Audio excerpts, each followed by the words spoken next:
अब देखिए बच्चों, आपके सामने है क्लास 10th के मैथ के 9वें लेसन का दो इंपॉर्टेंट क्वेश्चन। चलिए बच्चों, क्वेश्चन नंबर पहले को लगाते हैं। पहले क्वेश्चन में दिया गया बच्चों, भूमि से 60 मीटर की ऊंचाई पर एक पतंग उड़ रही है। एक पतंग है जो भूमि से 60 मीटर की ऊंचाई पर उड़ रही है। देखिए पतंग की ऊंचाई कितनी है, भूमि से 60 मीटर है। उसके बाद बोला है कि पतंग में लगी डोरी को अस्थायी रूप से भूमि के एक बिंदु से बांध दिया गया है। देखिए यह भूमि पर एक बिंदु से पतंग की डोरी को बांध दिया गया है। ठीक है, ध्यान दीजिएगा बच्चों, ये पतंग की डोरी है। ठीक है, आगे क्या बोला है, भूमि के साथ डोरी का झुकाव 60 डिग्री है। भूमि के साथ डोरी का जो झुकाव है या जो कोण है वह बच्चों आपका 60 डिग्री है। बोला कि यह मानकर कि डोरी में कोई ढील नहीं, मतलब डोरी पूरा तनी हुई है। ठीक है, कोई ढील नहीं है। फिर कॉमा क्या लिखा है, डोरी की लंबाई ज्ञात कीजिए। मान लीजिए डोरी की लंबाई है यल, यल बराबर क्वेश्चन मार्क। यहां आप लिख देंगे साइन 60 अंश। साइन क्यों लगाएंगे, क्योंकि साइन थीटा बराबर होता है लंब बटे कर्ण, और यहां लंब दिया है और कर्ण आपसे पूछ रहा है। आधार का कुछ काम यहां पर नहीं है। ठीक है, तो इसलिए ऐसा लगाएंगे जिसमें आधार ना आता हो, तो मैं साइन लगाऊंगा यहाँ। ठीक है, तो साइन 60, साइन 60 बराबर हम लोग क्या लिख सकते हैं बच्चों, लंब बटे कर्ण, यानी 60 बटे यल, 60 बटे यल हो जाएगा। ठीक है, और साइन 60 अंश का मान होता है करड़ी में 3/2। अब बराबर कितना है, 60 बटे यल, तीन या गुणा कर लेंगे, करड़ी में 3 गुणे यल, तो करड़ी में 3 यल हो जाएगा, बराबर 2 गुणे 60, 120 हो जाएगा। यल का मान हो जाएगा बच्चों 120 बटे करड़ी में 3, और करड़ी में 3 से आप ऊपर नीचे गुणा कर देंगे। ऐसा क्यों करेंगे, देखिए बच्चों, करड़ी को कभी भी बटे में नहीं छोड़ते हैं, इसलिए मैं ऐसा कर रहा हूं कि नीचे से करड़ी को हटा देता हूं। ठीक है, ये हो गया यल बराबर 120 करड़ी में 3 बटे करड़ी में 3 गुणे करड़ी में 3 करेंगे तो 3 मिल जाएगा। फिर 3 से भाग कर दीजिए 120 में, तो 3 चौक को 12 तो आएगा 40, तो 40 करड़ी में 3 मीटर, और यही डोरी की लंबाई हो जाएगी। और बच्चों यही आपका आंसर हो जाएगा। तो बच्चों उम्मीद करता हूं कि यह पहला क्वेश्चन आपको अच्छे से समझ में आया होगा। बच्चों ये पहले क्वेश्चन का हल है। ठीक है, ये किसका हल है, पहले क्वेश्चन का। तो बच्चों आपका पहला क्वेश्चन कंप्लीट हो गया। अब लगाएंगे बच्चों क्वेश्चन नंबर दूसरे को। अब देखिए बच्चों, अब लगाएंगे क्वेश्चन नंबर दूसरे को। तो दूसरे क्वेश्चन को हल कीजिए। देखिए क्या दिया गया यहाँ पर, क्षैतिज तल पर स्थित एक मीनार की परछाई सूर्य का उन्नयन कोण 60 डिग्री से बदलकर 30 डिग्री होने पर 40 मीटर बढ़ जाती है। एक मीनार है, उसकी जो परछाई है बच्चों वह क्या होती है, 40 मीटर बढ़ जाती है। कब बढ़ जाती है, जब उन्नयन कोण 60 डिग्री से 30 डिग्री होता है। अब देखिए बच्चों, इसका फिगर कैसे बनेगा, मैं यहां बनाता हूं।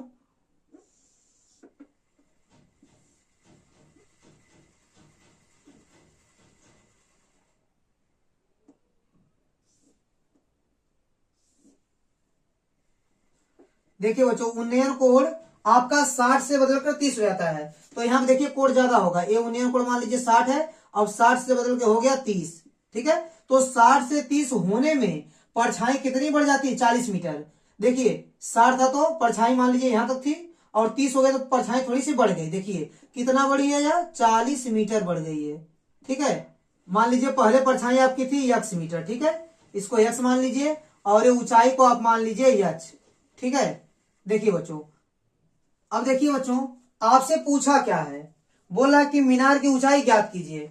तो इस मीनार की ऊंचाई को ही आपको ज्ञात करना है। देखिए उन्नयन कोण आपका 60 से 30 हो जाता है, तो परछाई कितनी बढ़ जाती है, पहले x थी, अब जब 60 से 30 हो गया उन्नयन कोण आपका, तो परछाई 40 मीटर बढ़ गई। ठीक है, तो बच्चों मैंने इसको x मान लिया और ऊंचाई को मान लिया h, और आपको मीनार की ऊंचाई ज्ञात करनी है, यानी h बराबर क्वेश्चन मार्क।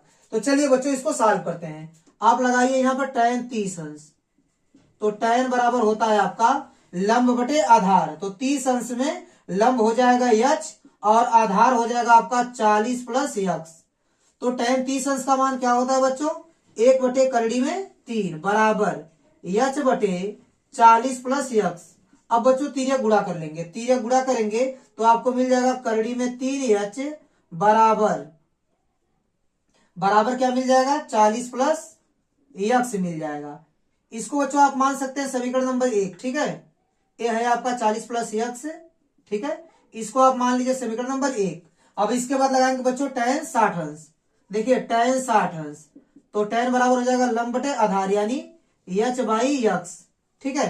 tan 60 अंश का मान होता है करड़ी में 3/1 लगा सकते हैं आप। फिर h बटे हो गया x, फिर तिर्यक गुणा कर देंगे। ठीक है, तिर्यक गुणा करेंगे बच्चों तो यहाँ आपको क्या मिलेगा, करड़ी में 3x, यहाँ लगाता हूं मैं, करड़ी में 3x बराबर h गुणे 1 करेंगे तो h मिलेगा। आप यहां से x का मान निकाल लीजिए, x का मान आएगा h बटे करड़ी में 3। इस x के मान को आप रख देंगे समीकरण नंबर 1 में, तो लिख देंगे x का मान समीकरण 1 में रखने पर, समीकरण 1 में रखने पर, तो बच्चों x का मान समीकरण 1 में रखिए, आपको देखिए क्या मिलता है। ये है आपका करड़ी में 3h बराबर 40 प्लस x है, x का मान क्या रखेंगे, h बटे करड़ी में 3। ठीक है, बटे 1 करके यहाँ एलसीएम ले लेंगे। ये हो गया आपका करड़ी में 3h बराबर, यहाँ एलसीएम हो जाएगा करड़ी में 3, 1 से भाग देंगे, करड़ी में 3 बार जाएगा, करड़ी में 3 का गुणा 40 में करेंगे, तो ये हो जाएगा आपका 40 करड़ी में 3 प्लस करड़ी में 3, करड़ी में 3 से कट जाएगा, आएगा आपका 1, करड़ी में 3 से कट जाएगा, 1 आएगा, 1 का गुणा h में करेंगे तो आपको मिल जाएगा h, और यहाँ बटे 1 करके तिर्यक गुणा कर दीजिए। देखिए बच्चों, करड़ी में 3 का गुणा करड़ी में 3 में करेंगे तो आपको मिल जाएगा 3h बराबर 1 का गुणा करेंगे तो क्या मिलेगा, 40 करड़ी में 3 प्लस 1 का गुणा h में करेंगे तो h मिलेगा। अब देखिए यहाँ 3h है, यहाँ 1h है, 1h आकर यहाँ से घट जाएगा 3 में से, तो क्या बचेगा 2h बराबर 40 करड़ी में 3। तो बच्चों यहाँ से h का मान क्या मिल जाएगा आपको, 40 करड़ी में 3 और बटे 2 से भाग देंगे तो 20 हो जाएगा, 20 करड़ी में 3 मीटर, यही मीनार की ऊंचाई होगी, और बच्चों यही आपका आंसर हो जाएगा। तो बच्चों उम्मीद करता हूं कि ये दोनों के दोनों क्वेश्चन आपको अच्छे से समझ में आए होंगे।